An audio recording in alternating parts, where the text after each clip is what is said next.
Hey everyone, this is Ben from Cheddar Flow, and today I'm going to do our weekly recap video, which by the way, we do these every single weekend, so make sure to subscribe below. Some very interesting setups for this week, especially after all the volatility we've had in like the past month or so, especially in the market like SPY and NASDAQ. So going to be very interesting going forward to see if this persists. And yeah, I have some good setups, so we'll get to those right away. All right, so the first ticker I want to go over today is Coin. This one's going to be interesting because Bitcoin, which this does tend to follow, has actually been falling for quite a while. It is in a bear market. It doesn't have to be for a very long time. However, as of now, Bitcoin's pretty weak, which means coin has been weak for a while. However, the first sign of a potential bounce we can get out of it has happened today. And that's the first sign in like, I don't even know, the last few months at this point in terms of the flow. And this looks fairly promising, especially because one, these strikes are out of the money, which I like to see. Remember, the spot price is where they bought it at. So they bought this at 188, 189, and so on. They got the 190 strike for the majority of these. This one was the 205. So I do like to see that it's out of the money on top of the fact that it was a lot of premium with it. So it's not like they're only putting in 25,000, 50,000. They're actually putting in a million here, 1.3 million, 555,000. So that's quite a bit. And it was an institution because these two were block orders. So this is very good stuff to see. Plus the fact, the other variable here, that it was for March 11th of 2022. So that's coming up. Again, that is only like what? That's a few weeks from now, 2 or 3 weeks. So not very far from the current time, which is always a good indication because they are trying to be a bit aggressive with it. It's very rare that they're going to pick such a close expiration on something if they don't believe it's going to move in a short period of time. So looking over at the chart, chart's a bit interesting. We had the downtrend right here. You can see this green line that I had. It worked perfectly on the way down as of now. And we actually did break above it, which is interesting. However, we did come back. We attempted to retest it, but it didn't quite retest.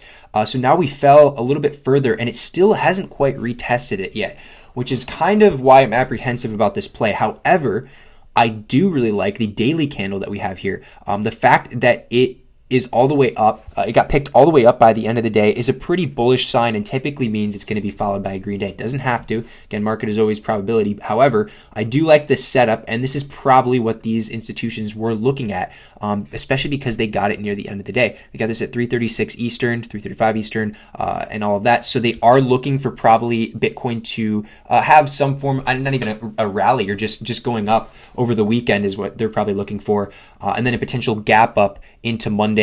Maybe some strength on Monday or Tuesday, and then they can profit out of it. This is not something that they're starting to go super long, trying to target 250 or 300. However, this could prove to be a bounce, which is good for us traders because we can have good risk reward off of that. So in order for this to be a long-term or a longer swing, it has to get over 213.40 roughly. That's the big indication because that was the previous bottom for quite a while.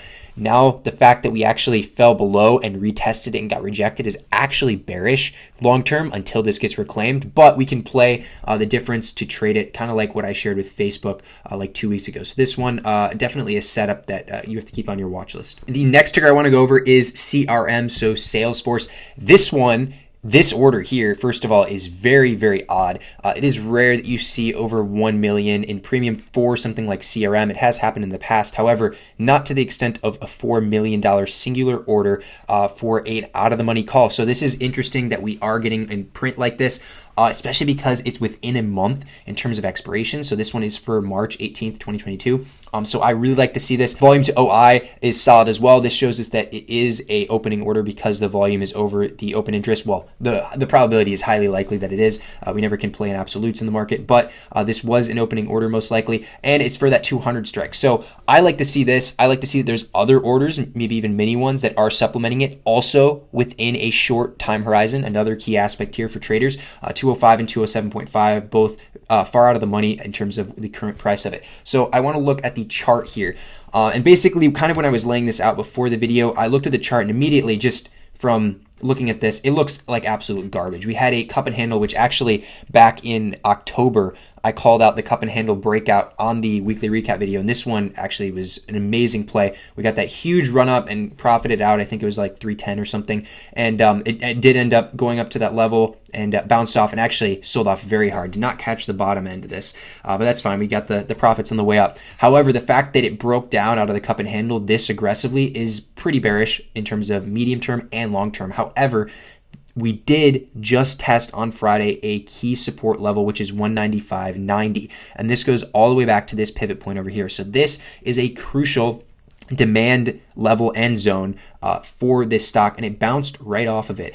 And what's interesting is it bounced off of it near the end of the day, which is exactly when these people bought the calls, which happened 3:56 p.m. These people were doing it 1:19 p.m. and 1:01 p.m. So relatively in the afternoon, kind of when it was chilling around this level. So interesting that they bought it there. They see there's a potential we could have a bounce off of it. It doesn't have to be insane. Remember, they're picking a 200 strike, 205 strike. We could very well see a bounce off of this level up to retest this line, which would be roughly 202, 203 right now.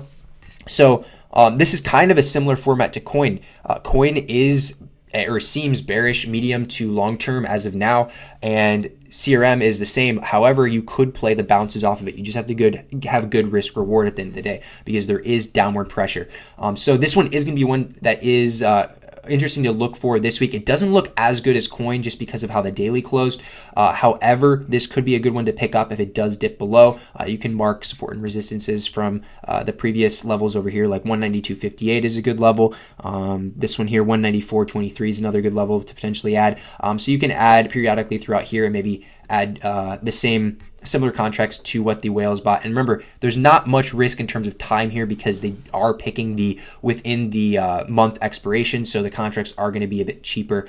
So this could be a viable option to play. And the last ticker I want to talk about today, this is Facebook. This one has played perfectly so far in terms of how the flow and chart have interacted. I called out the big bounce potential play, which we did do. I think that was on Twitter I made a video on that on our channel here, how to pick 2x plays for cheddar flow. That one ended up going 1,000% because we played the 0 date expiration contracts.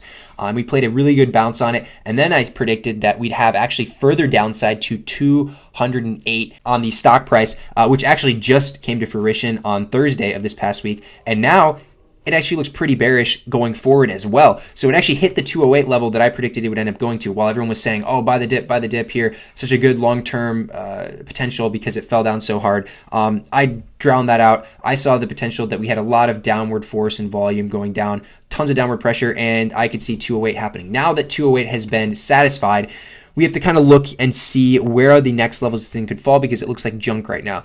So this level right here, 201.58, is going to be interesting. If it does go below and closes below 201.58, then we are for sure going under 200.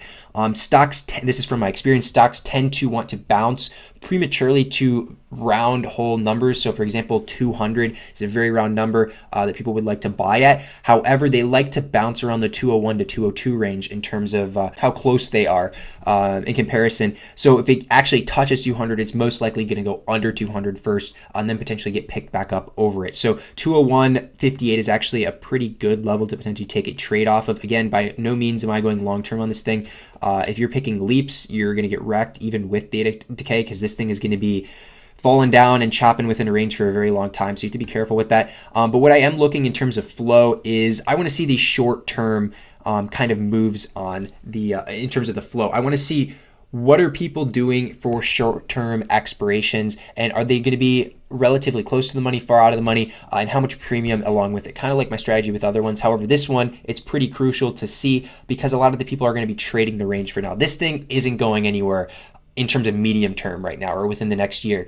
This thing is not popping up and going straight above 300 again and holding it and just continuing up. It could, but it's very unlikely that happens. It's probably going to chop within this range for a bit, maybe retest this level up here eventually after it chops, but not much is going to happen in terms of the long, within the year. So we can play with that knowledge and we can trade with that knowledge as well by looking at the flow and seeing kind of what strikes are hitting the tape most often. What is the support and resistance levels that people are picking to take that trade on? And we can play with the difference between it. If we take it at 201.58 and we see a lot of 205 orders coming through the tape for the weeklies or the following week, we can play the 205s as well to take that bounce trade all the way up till 205 and scalp that range. That's a viable strategy that you can use for this. It doesn't always have to be swinging for huge gains or long gains. If you consistently are able to trade within this range, you can make tons of profits off of options, as long as you kind of know what you're doing with it. So definitely looking for those types of orders. Some bigger size on them as well would be ideal within the range. And the ones that are super aggressive like this, like 500 call for 2024, I'm not really looking at right now. That's not going to really help for the near term aspect of it. But otherwise, you can definitely trade within this range by looking at flow and complementing it with technical analysis. And that's personally what I plan on doing actually this week and for the following months, because this thing will be around in this range for a while. So other than that, though, that will be all for me today. I appreciate you guys watching the video, and I will see you guys next time.